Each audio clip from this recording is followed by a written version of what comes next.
Hola amigos, soy David Gómez y hoy vamos a ver un poquito de teoría mezclado con cuestiones temáticas del ajedrez. Vamos a ver la variante siciliana dragón y también vamos a relacionarlo con otro tema que se llama peón envenenado. ¿Cuál suele ser el peón envenenado en ajedrez? El peón envenenado es el peón de la casilla B2. Se le dice así porque muchas veces el negro con su dama empieza a dar algunas volteretas hasta que llega y se captura el peón de B2, pero a cambio el blanco va a tener algún tipo de compensación, que puede ser desarrollo, ataque, ventaja en tiempos, cosas que bueno, justificarán su juego, lo harán por ahí más agresivo, más sencillo en algún punto, pero bueno, el negro va a tener un peón de más y justamente se va a armar esta lucha en donde el jugador que haya ganado tiempos va a tener que demostrar que está realmente justificado la pérdida de ese peón, mientras que el jugador que tiene peón de más, bueno, se aferra al material, trata de frenar todas las amenazas del rival y finalmente triunfar con ese peón. Para ello vamos a ver una variante clásica de la siciliana dragón que también nos enseñará algunas cuestiones en los órdenes de las variantes teóricas. Cada vez que escojan una apertura, sepan que no tienen que estudiar solamente las jugadas de memoria, sino tienen que entender otras cuestiones como los planes, las casillas claves de cada variante. Eso es fundamental, porque le suele pasar a veces que algún rival le sale de las jugadas teóricas principales y pasa que se pierden y dicen, ¿y ahora qué juego? Bueno, siempre hay que tener bien claro cuál es el sector que corresponde atacar, cuáles son las casillas que tenemos que ocupar, las piezas que tenemos que mantener en el tablero. Bueno, en este caso es una variante de dragón muy clásica y ya vamos a detectar acá la primera casilla clave, que es la casilla D4. Mucho del juego del blanco y del negro va a ir direccionado sobre este punto. Fíjense que el blanco ya lo empieza a sostener, luego su dama, se realizará el enroque largo y hay mucha tensión en D4 porque también justamente el desarrollo del negro va a ser hacia ese sector. Como tiene un alfil en fiancheto, la diagonal de A1H8 es muy importante y el caballo en D4 obstaculiza bastante la acción del alfil en G7. Por eso el blanco sostiene el caballo en el centro y el negro, bueno, va a meter presión. Si logra que se desaloje ese caballo será un triunfo para el negro. Pero si aquí, por ejemplo, el negro intentara desviar el alfil para que después su alfil tenga un buen recorrido, bueno, esta sería una jugada prematura porque acá existe la jugada alfil B5. Entonces, si alfil D7, ya el caballo no va a estar defendido y dejaría el blanco con una pieza de ventaja. Por lo tanto, acá hay que continuar con alfil G7, bueno, y el blanco ya se olvida de esa molestia del caballo en G4, que lo menciono porque existe en otras variantes como la siciliana Nador, donde el negro igual tiene un tiempo en A6, justamente evitando ese jaque que vimos en B5. Pero en esta posición no se podría jugar. La partida continúa con caballo C6, fíjense nuevamente la tensión sobre el punto D4, a identificar eso, porque si no nosotros podríamos, por ejemplo, desarrollar el caballo por D7 y decir, bueno, desde D7 tiene alguna casilla interesante como C5, pero en C5 ¿qué va a hacer el caballo? En realidad, golpear E4 no va a poder ser, y aparte es muy interesante la columna C para la torre, y por ahí el caballo en C5 en realidad esté representando alguna molestia. Una jugada como caballo D7 por ahí no iría tanto con el espíritu de la posición. Caballo D7 sería un mal menor igual de todas maneras. Veo muchas veces en partidas que se cometen errores más groseros a nivel posicional.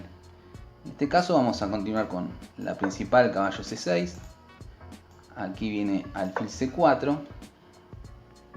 Y lo que podemos ver es que el negro ha tardado en enrocarse. Y eso también es un punto muy importante. Porque muchas veces acá dicen, bueno, enroque, alfil C4, caballo C6, llegamos a lo mismo. Pero a medida que el estudio de aperturas crece y uno empieza a ver más las sutilezas escondidas en la posición, vemos que la cuestión del orden de jugada es fundamental. Aquí donde el rey no está enrocado y el blanco juega alfil c4, bueno, el blanco sigue jugando según su esquema, pero el negro que no ha enrocado y ha jugado caballo c6, ¿cuál es la diferencia? Que al estar el caballo en c6, la presión sobre d4 se puede incrementar. ¿Y de qué manera? Bueno, con la jugada dama b6. Que esta es la primera jugada que nos va a llevar a lo que queremos tratar en este video, que es la cuestión de que la dama está viendo el famoso peón envenenado de b2.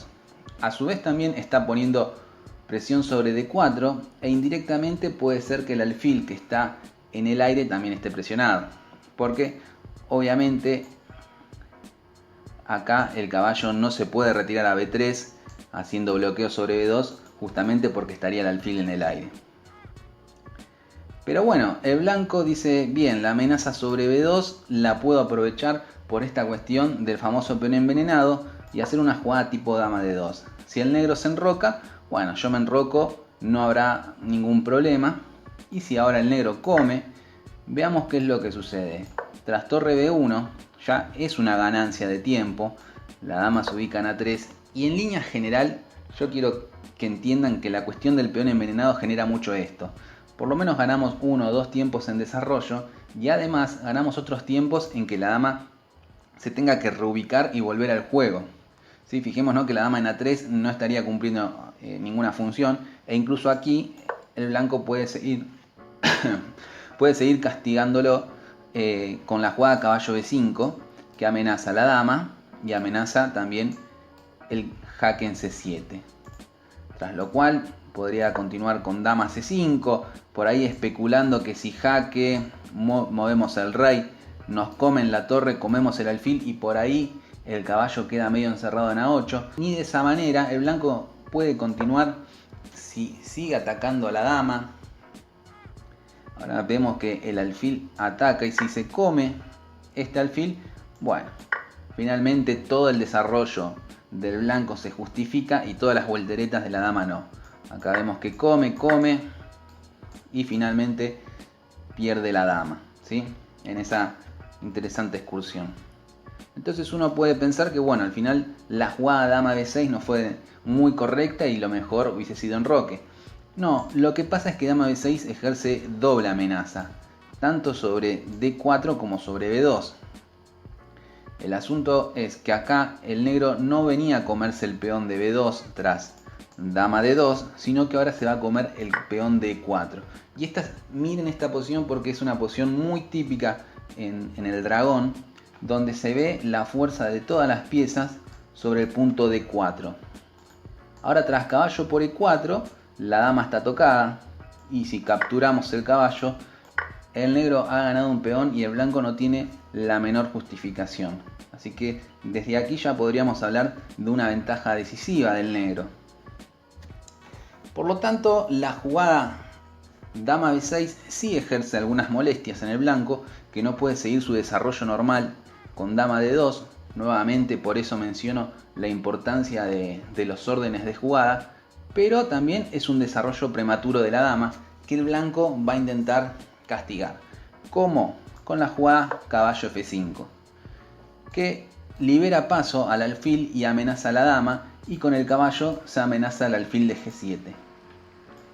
Ahora sí, el negro va a comer el peón. Tras caballo por g7 jaque, rey f8, bueno, se produce una doble amenaza, tanto del caballo de c3 como el caballo de g7. Por lo cual el negro va a recuperar material y va a quedar con un peón de más. Pero ¿qué es lo que ha pasado? Se ha perdido el famoso alfil del dragón, este alfil que decíamos que tenía mucha fuerza, y no solo eso, sino que al blanco le ha quedado el alfil de casillas negras, lo que puede implicar un dominio muy fuerte de las casillas. Pero es verdad que al contar con un peón de más, el negro se va a refugiar en eso, va a intentar frenar las amenazas del blanco, y bueno, la partida seguirá. Es un duelo, como dijimos ya antes, estratégico. Y esta posición la han jugado grandes maestros y han perdido incluso con las piezas blancas, porque es verdad que tienen ventaja, iniciativa, pero es difícil en la práctica siempre estar justificándolo. Acá la línea principal con blancas suele ser la jugada caballo D5, que me parece una muy buena jugada porque justamente lo que vamos a hacer es sacar un defensor del pseudo enroque del negro, ¿no? Vimos que el negro ha perdido el enroque, pero tras rey por caballo de a poquito se armó una especie de enroque. Por lo tanto, caballo D5 es una jugada que me parece muy buena en ese sentido. Sale de la amenaza de dama por caballo y al mismo tiempo busca eliminar un defensor de la defensa del rey negro. Aquí existen varias jugadas. El rey por G7 suele ser una opción, pero que en la práctica tras torre B1, dama 3, dama D2, en general el blanco ha tenido buenos resultados. Se ve que el alfil se está por infiltrar en las casillas negras y una jugada como H6, bueno, a lo mejor caballo por F6 de rey ya no podríamos tomar, ¿no? Sería demasiado. Y peón por... Bueno, la estructura está media dañada, hay muchos puntos disponibles para atacar, entonces se justificaría bastante el peón de menos. Vemos que todavía falta el desarrollo, las piezas ya están activas, todas sobre los puntos listas para atacar. Por lo tanto, la jugada más realizada en esta posición es caballo por D5. Y nuevamente aquí hay dos continuaciones. Una partida muy conocida de Fischer-Cobo, juegan alfil por D5, rey por G7. Acá, tras alfil por C6, intentando amenazar ganancia de la dama, no serviría por jaque y captura en C6, no tendría problema el negro, porque fíjense que justamente el negro quiere llegar a esas posiciones donde cambia muchas piezas y el ataque del blanco desaparece. Sin embargo, en la partida esta que digo de Fischer-Cobo, tras enroque se originó una partida que llegó hasta un final, pero donde se vio siempre al blanco con ataque, con mucha iniciativa. Pero bueno, esta es la opción más recomendada, pero la que vamos a ver en esta partida es dama por D5. Tras lo cual existe ya una entrega de torre bastante fuerte, pero bueno, con la dama estamos amenazando mate. Entonces tras rey F2, la dama ya no se puede seguir comiendo las torres por el mate en F7. Y acá existen dos posibilidades. Una es dama F6, que es la más correcta, y otra sería dejarse tentar por dama por G7, a lo cual existe la jugada alfil H6. Tema desviación, muy importante, se amenaza a la dama, no puede capturar porque vendría el mate, entonces ya implicaría la pérdida de la misma. Por lo tanto, aquí la jugada que corresponde es dama F6, que defiende el mate, y este caballo está en situación complicada, por eso el blanco juega alfil H6. Lo defiende y al mismo tiempo amenaza algún descubierto que podría ganar la partida. El negro se corre, pero toda esta maniobra también lo que implica es que, bueno, fijémonos, esa torre no va a aparecer por un buen rato por lo menos.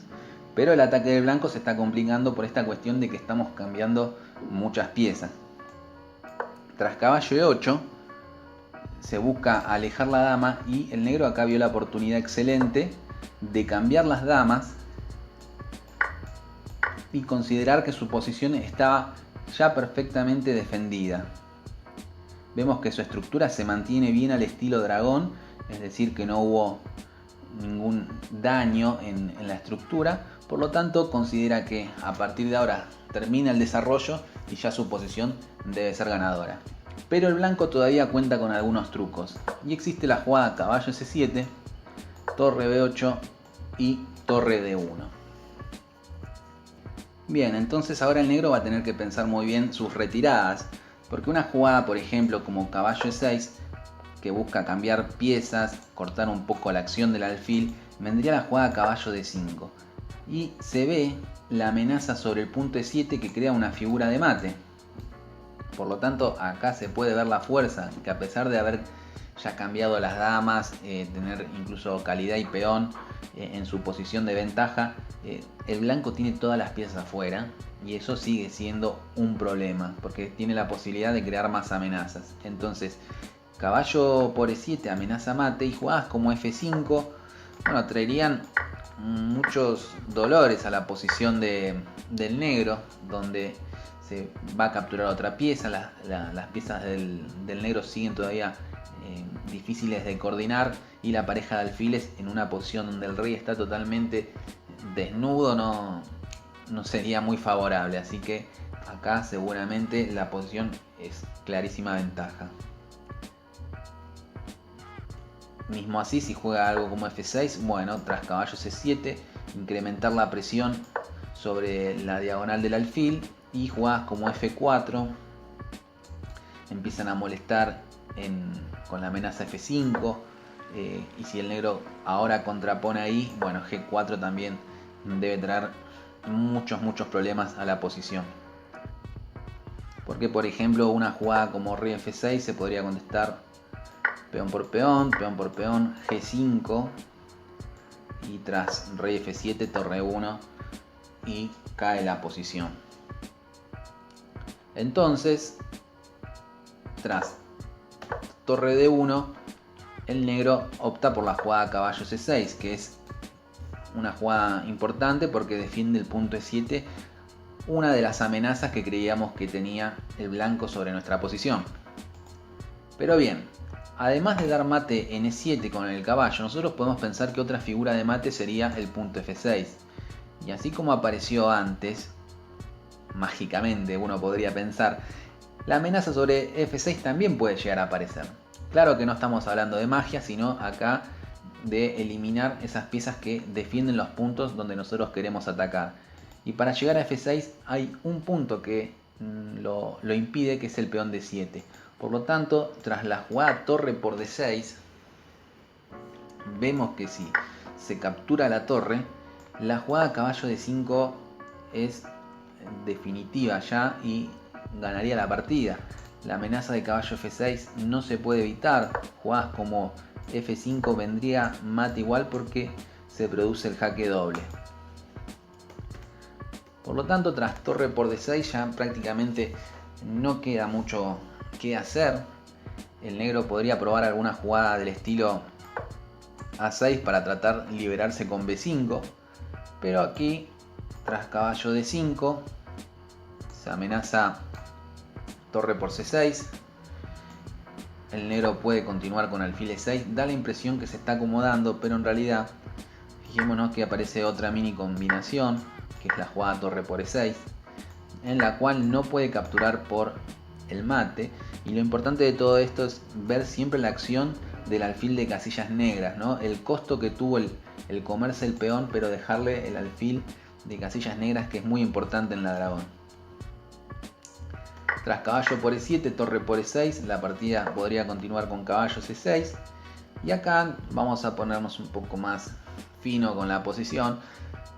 La partida puede continuar con alfil D5, que es una jugada en principio difícil de comprender, pero si torre D8, tratando de activar la torre, bueno, ahora metemos presión sobre F6 y no antes. ¿Por qué? Porque si ahora hace torre F8, nosotros comemos y vamos a ganar otro peón más. Si hubiésemos hecho la amenaza torre F6 directa, el alfil hubiese estado en C4 y no hubiésemos ganado el peón. Y tras torre D7, bueno, la partida continuaría de esta manera. Se amenaza mate ahí. Tras torre D8, torre por A6. Fíjense, esta torre no pudo salir en toda la partida. Y con F5 intentando liberarse, bueno, torre A7 y el negro ya puede abandonar tranquilamente. ¿Por qué? Porque tras unos cambios, el rey que no se puede activar, lo único que haremos es empezar a avanzar nuestros peones. Y si el negro intenta atacarnos, simplemente vendría torre G7, rey F8, y ahora sí aprovechamos el descubierto con torre C7. Por lo tanto, la única pieza que tiene afuera el negro en esta posición tampoco va a poder ser activada. Eso lleva simplemente a la derrota. Así que bien, esta partida o esta posición, porque en realidad estoy tomando las ideas de una partida que no se definió de esta manera, pero me resulta muy importante marcar todas esas cuestiones que se ven en el medio, incluso aunque no sea una partida real, son ideas muy interesantes. Lo que tenemos que recalcar acá es la cuestión de comerse el peón de B2. Puede muchas veces resultar tentador, pero va a implicar que nuestro rival obtenga mucho desarrollo. Y después, si son jugadores de dragón, la fuerza del alfil de casillas negras es sumamente importante. Así que piénsenlo bien si lo van a cambiar. Por último, también el trabajo que realiza las piezas blancas, que a pesar de cambiar las damas, por el hecho de tener todas las piezas disponibles para atacar, sigue aún así conservando efecto. Por lo tanto, bueno, creo que es una partida instructiva muy útil. Espero que todas estas ideas, incluso Dama B6, que les vuelvo a decir es una jugada realizada por maestros, lleva la partida a un terreno donde ustedes tienen que elegir si lo quieren realizar o no.